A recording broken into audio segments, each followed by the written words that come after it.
जय Hind and welcome back to my YouTube channel Indian history recap पर, जहां हम इतिहास की बात हंसी मजाक के साथ करते हैं। 8वीं सदी के मध्य में बंगाल अराजकता में डूबा हुआ था। जनता युद्धों और कलह से परेशान थी। तभी लोगों ने स्वयं मिलकर एक योग्य शासक चुना, गोपाल। और यहीं से आरंभ हुआ पाल वंश का गौरवशाली इतिहास। गोपाल का शासनकाल लगभग 750 ईस्वी से 770 ईस्वी तक चला। उन्होंने बंगाल में शांति और स्थिरता स्थापित की और एक संगठित शासन प्रणाली की नींव रखी।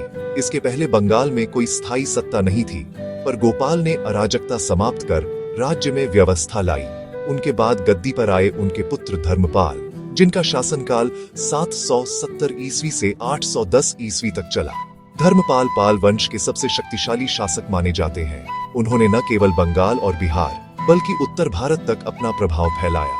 उन्होंने कन्नौज की राजनीति में हस्तक्षेप कर स्वयं को उत्तर भारत का सम्राट घोषित किया। धर्मपाल ने बौद्ध धर्म के पुनरुत्थान और शिक्षा के प्रचार के लिए 2 महान विश्वविद्यालयों की स्थापना की, विक्रमशिला महाविहार और सोमपुरी महाविहार। इसी काल में प्रसिद्ध बौद्ध विद्वान दीपंकर श्रीज्ञान, जिन्हें आतिश दीपंकर कहा जाता है, पाल दरबार से जुड़े थे।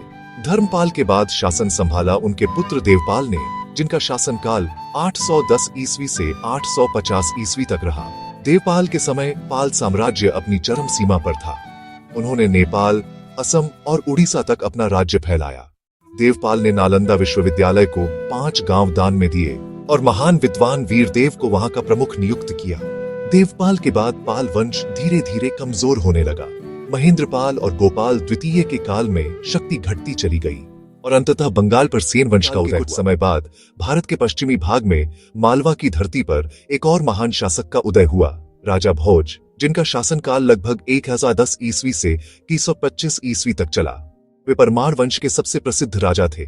उन्होंने भोपाल शहर की स्थापना की, जो पहले भोजपाल के नाम से जाना जाता था। राजा भोज केवल एक योद्धा नहीं, बल्कि विद्या, विज्ञान और संस्कृति के महान संरक्षक भी थे। उन्होंने संस्कृत शिक्षा के प्रसार के लिए भोजशाला की स्थापना की, जहां देवी वाग्देवी की पूजा होती थी और वेद, गणित, वास्तुशास्त्र तथा ज्योतिष की शिक्षा दी जाती थी। राजा भोज स्वयं भी एक महान विद्वान थे। उन्होंने राजमार्तंड, सम्रांगण सूत्रधार और शब्दानुशासन जैसे ग्रंथों की रचना की। लेकिन राजा भोज केवल विद्या के संरक्षक नहीं थे, वे एक साहसी योद्धा भी थे। उन्होंने विदेशी आक्रमणों का डटकर सामना किया और अपनी भूमि को बाहरी शक्तियों से बचाए रखा। उनकी वीरता के कारण मालवा उस समय विदेशी सेनाओं की पहुंच से दूर रहा।